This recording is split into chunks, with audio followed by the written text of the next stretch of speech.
그러면 이화영 부지사 이제 부인분 얘기로 좀 해볼게요. 어제 재판이 있었죠. 이화영 전 지사 재판이 있었고 어제 재판이 막 굉장히 관심이었습니다. 이화영 전 지사가 이제 부지사가 뭐라고 얘기할지. 근데 법정에서 이른바 부부 싸움이 좀 있었죠. 재판부가 자 부인이 낸 그 변호사 뭐 좀 자르겠다고 하는데 해임하겠다고 하는데 저 피고인 이화영 씨 동의하세요? 이렇게 얘기한 것이죠. 그랬더니 이화영 지사가 아니요. 제 의사랑 상관없고요. 제 부인의 의사 표현입니다. 제 뜻 아니에요. 제 뜻 아니에요. 그러자 이화영 전 부지사 배우자가 아니 본인 의사와 반대 입장으로 지금 변론하지 않았습니까? 그 변호인. 그래서 내가 좀 자르겠다고 하는데 정신 똑바로 차려. 본인 남편한테. 저 판사도 다 있는 자리예요. 판사 앞에서 이화영 전 부지사가 저렇게 이야기를 했습니다. 또 이어지죠? 이게 참 법정은 영상 촬영이 안 돼서 영상으로 딱 보여드리면 되는데 그러질 못합니다. 그래서 그래픽으로 이렇게 좀 전해드리는 거예요. 그래서 이화영 또 부지사가 배우자가 말하는 동안 막 다른 곳을 쳐다보고 딴청을 폈답니다. 그러자 또 이화영 부지사의 배우자가 아니 이재명 대표에게 보고한 적 없다고 밝히자 그렇게 얘기하지 않았었냐. 아니 그러면 혼자 알아서 재판을 하든지 말든지 알아서 해. 이게 이화영 재판입니까? 이재명 재판입니까? 이 배우자가 또 이렇게 얘기한 거예요. 판사가 막 제지를 시키고 저런 일종의 소동이 있었답니다. 우리 정미경 의원님은 검사, 변호사 오래 해보셨는데 이런 광경을 보신 적이 있으세요? 처음 봐요. 허허. 처음 보고 아마 법정에 있었던 많은 분들이 놀라셨을 텐데 판사가 가장 어이가 없었을 것 같아요. 아마 저런 광경을 재판하면서 재판장이 볼 수가 없었던 장면이거든요. 예. 보통 법정에서 소란을 일으키기는 합니다. 누군가가. 그러면 소란을 일으킬 때 어떻게 하냐면 판사는 감치라고 해요. 그러니까 구금하는 거죠. 예. 그 사람을 이제 구속하는 거예요. 쉽게 말씀드리면 해갖고 잠깐 인치시켜놔요. 예, 그래서 이제 하루나 뭐 이틀 보통 그렇게 하고 반성하면 석방시켜주고. 그게 이제 제도 시스템 안에 있는 겁니다. 그래서 아마 제재를 보통 했을 텐데 배우자에게 말을 안 들고 여기서 더 나가잖아요. 그럼 판사는 감치시킬 수 있었을 것 같아요. 네. 이 배우자에 대해서. 예. 왜 그러냐면요. 피고인의 그 권리 중에 하나가 변호인을 선택할 수 있는 권리예요. 아니 세상에 피고인이 자기가 선택한 변호인이 있는데 자기 의사랑 상관없이 부인이 법정에 와서 그걸 바꾼다고 하는 게 말이 너무 상식에 맞지 않잖아요. 그래서 제가 볼 때는 이 정도 되면 지금 이화영 전 부지사는 지금 그 제정신은 아닐 것 같아요. 부인 때문에. 근데 변호인을 계속 계속 유지하고 싶잖아요. 근데 그 변호인들도 이 사건 하고 싶지 않을 것 같아요. 그래서 이제 이런 문제가 있으니까 법원에서 재판을 더 이상 못했을 겁니다. 아마. 핵심은 뭐냐. 저는 이 이화영 전 부지사의 부인으로 인해서 이재명 대표의 구속이 더 가까워졌다. 아 그래요? 높아졌다. 예, 이렇게 보고 있는 게 왜 그러냐면요. 이화영 전 부지사의 그 부인이 낸 탄원서. 이 부분은 더 신빙성이 떨어지는 거고요. 어허. 만약에 이런 식으로 피고인의 진술을 바깥에서 외부에서 회유하거나 압박을 가해서 이런 방식으로 소리를 지르고 재판할 때 이런 방식으로 그걸 진술을 바꾸려고 하는 시도가 있었다고 만약에 수사 결과가 밝혀지면 제가 볼 때는 그 이재명 대표의 그 구속 사유 중에서 증거 인멸 시도 이 우려가 심해지는 거잖아요. 그러면은 그건 구속 가능성이 높아지는 겁니다. 이화영 전 부지사의 부인 어제 법정 앞에서 기자들에게 이렇게 얘기했습니다. 아이고 내 남편 이화영 씨가 왜 저러는지 저도 잘 모르겠습니다. 뭐 이런 취지의 주장입니다. 들어보시죠. 재판에서 하셨던 이야기 한 번만 뭐 심정 좀 얘기해 줄 수 있을까요? 제가 아까 흥분해서 그랬는데 저도 지금 정신이 하나도 없어가지고 남편분이랑 입장이 근데 좀 다른 가족이랑 좀 다른 게 왜 그렇다고? 저도 모르겠어요. 왜 저 사람이 저렇게 됐는지 모르겠습니다. 혹시 점심사에 좀 입장 정리가 되셨을까요? 아니요, 아직 혼란스럽고 제가 좀 더 변호사님이 오늘 안 오시니까 같이 좀 정리를 해서 말씀드릴게요. 남편께서 오해가 있다고 한 건 좀 잘못된 이야기일까요? 어떻게 보세요? 네, 그런 것 같습니다. 자 그런데 이제 저 이화영 전 부지사의 부인이 내 남편 이화영을 변호하고 있는 변호인 중에 누군가를 잘라야 되겠다, 해임시켜야 되겠다라고 지목한 그 변호인이 누구냐면 그게 중요한 겁니다. 그동안 이화영 전 부지사는, 그러니까 이게 무슨 얘기냐면 지난 18일 날 이화영 씨 재판이 있었어요. 그 재판에 이 변호인이 나왔었던 건데, 부인이 자르자고 하는 그 변호인.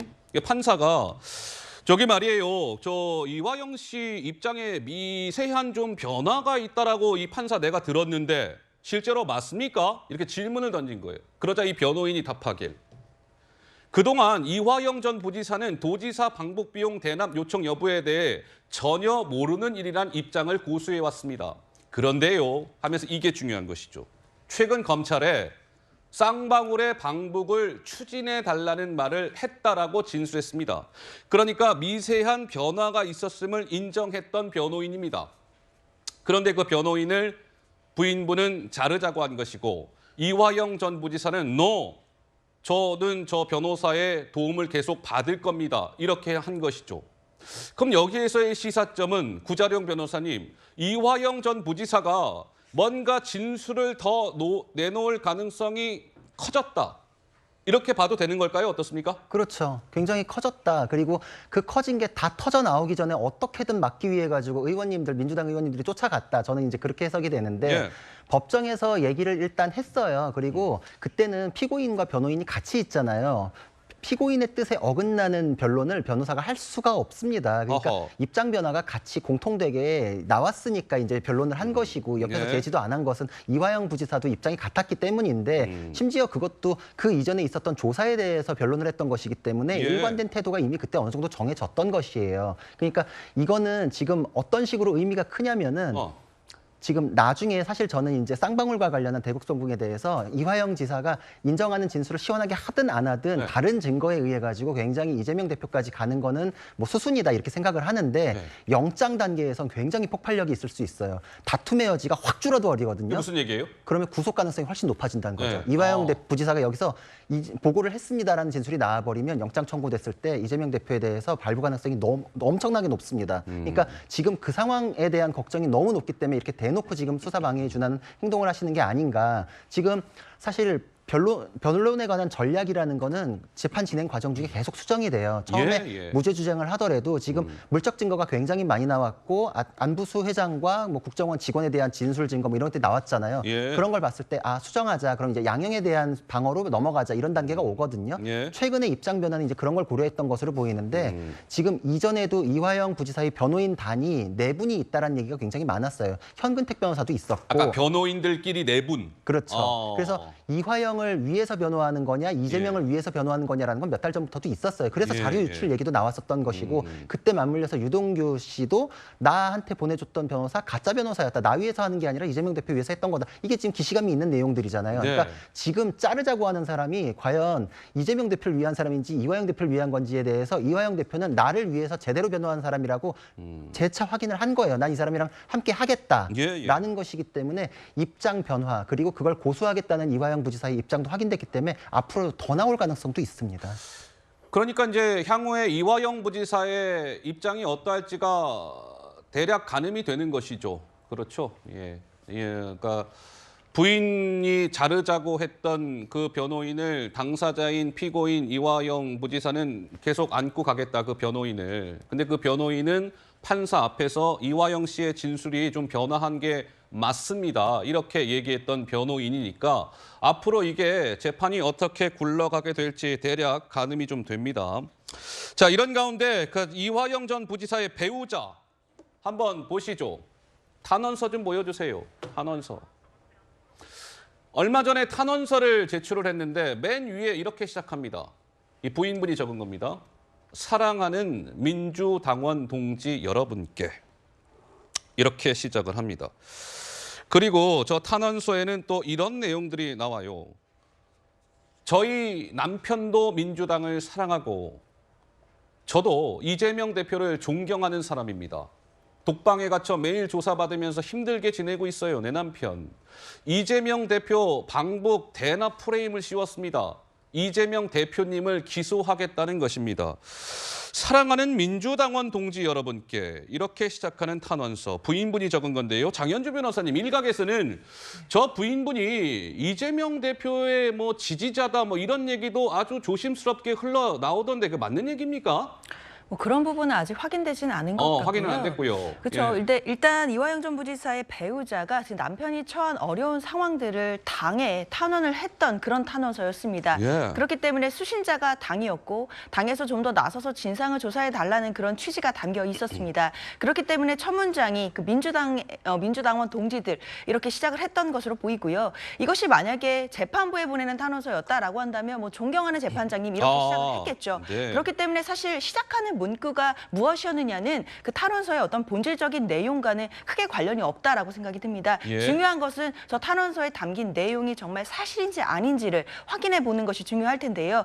다른 사람도 아니고 배우자입니다. 피고인의 뭐 아는 지인도 아니고 배우자가 저런 얘기를 자필로 썼다라고 한다면 예. 당에서는 정말 저런 일이 있었는지 확인해 볼 의무가 있다고 생각이 들고요. 재판부에서도 저 탄원서 내용들을 알고 있을 것이기 때문에 관련해서 뭐 검찰이든 그리고 뭐 민주당이든 예. 이 피고인에 대한 회유와 압박이 있었는지를 중립적으로 판단할 것이라고 생각이 듭니다. 자, 이화영 부지사의 부인분이 제가 오늘 방송 시작하면서 말씀드렸죠. 한 언론 인터뷰를 가졌다.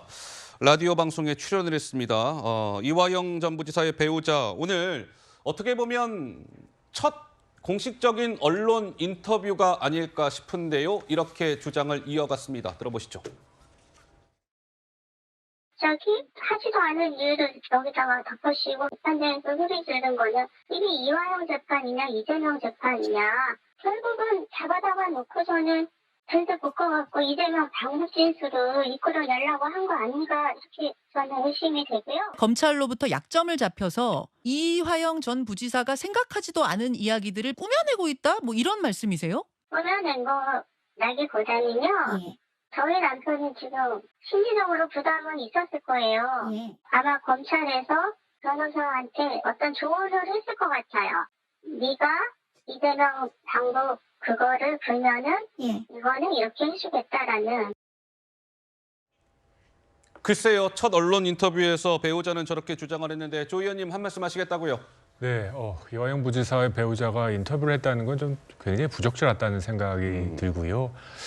배우자로서 아마 가장 아끼고 사랑하는 분이 남편이라는 전제 하에 이화영 전 경기도지사에게 도움이 되는 일이 하나도 아닌데 이렇게 거침없이 언론 인터뷰까지 하고 나가실까? 또 이재명 정말로 입증할 수 있는 뭐 검찰로부터 회유를 당했다든지 압박을 당했다든지 이런 것들에 대한 물증이 있어서 이걸 터뜨리면 모를까? 뭐 이미 추측과 심증에 의한 그런 계속 주장들을 하시면서 그 많은 일반 국민들의 저 가정이 도대체 어떻게 되고 있는 거야? 오죽하면 저 법정에서 부부싸움까지 해. 뭐 이런 동정의 여론보다는 약간 비아냥, 비난의 여론이 더 커지고 있다는 사실을 알고 계실지 모르고 계실지 좀 걱정이 됩니다. 그리고 예. 남편이 지금 10개월 동안 그 감옥에서 지금 구치소에서 저러고 있는 상황이라면 저는 보통의 배우자라면 건강을 걱정하고 뭐 종교가 있으시다면 기도를 하고 건강하게 이걸 잘 넘어갔으면 좋겠다라고 지금 지지하고 바라지 않은 게 보통 부인의 아내 배우자의 역할일 텐데 저러는 것은 좀 우리 정서상 과하고 과하다. 적절하지 예. 않고 또 법 심리적으로도 이화영 부지사에게 좋지 않은 거다. 예. 마치 저분이 이화영 부지사보다 이재명 지키기에 목숨을 건 것처럼 느껴집니다. 그래서 이게 정말 너무 안타까운 상황이 벌어지는 것 같습니다. 자, 이화영 전 부지사의 배우자가 오늘 같은 인터뷰에서 또 이런 얘기도 했습니다. 이화영, 내 남편 이화영이 차라리 시원하게 뭔가 양심 선언을 했으면 좋겠습니다. 이런 취지의 주장을 했습니다. 어떤 맥락에서 그런 얘기가 나왔을까요? 이어서 한번 들어보시죠. 아내가 갇혀서 뭘 알겠어요. 정보가 없잖아요. 검찰에서는 이거는 당에 뭐 회유당했다 그러는데 검찰이 우리 남편하고 더 많이 만나서 회유를 하지 당이 무슨 회유를 해요. 그래서 저 생각은 나와서 양심 선언을 했으면 좋겠어요. 이런 것들을 정확하게 밝혀줬으면 좋겠다라는 심정으로 탄원서도 냈고 그랬습니다. 글쎄요. 정미경 의원님 한 말씀 하실까요? 보통은 만약에 남편이 재판을 받고 있다. 그것도 구속돼서 그러면요. 그 가족들은 그 숨도 제대로 못 쉬어요. 숨도 못 쉰다. 예, 그리고 네. 법정에서 판사 앞에서요. 말 한마디 제대로 못 해요. 혹시라도 내가 말 잘못해서 우리 남편한테 더 나쁘게 되면 어떻게 될까? 이래서 말 못하는 거거든요. 예. 근데 지금 보면 쭉 과정을 보면 이 배우자는 예. 그 남편을 걱정하기보다는 이재명 대표 쪽에서 지금 그 이재명 대표를 위해서 얘기하고 있다라는 생각이 많이 들잖아요. 어허. 그런데 그걸 이화영은 모를까요? 예. 그렇기 때문에 지금 저런 일들이 벌어지고 있는데 예. 어차피 이거 지금 다 의심한다, 추측한다 막 이러고 얘기하고 있잖아요. 검찰이 압박을 가했다 그러니까 예. 결과적으로 민주당이 지금 진상조사하는데 민주당이 무슨 권한으로 진상조사를 해요? 그리고 진상조사를 해서 그게 답을 얻어내요? 예. 결론은 또 하나예요. 수사해야 돼요. 수사해야 된다. 수사해서 이게 과연 어떻게 이런 일이 벌어지고 있는지를 수사를 통해서 해야 되는데 예. 민주당하고 저 배우자는 왜 고소 안 할까요?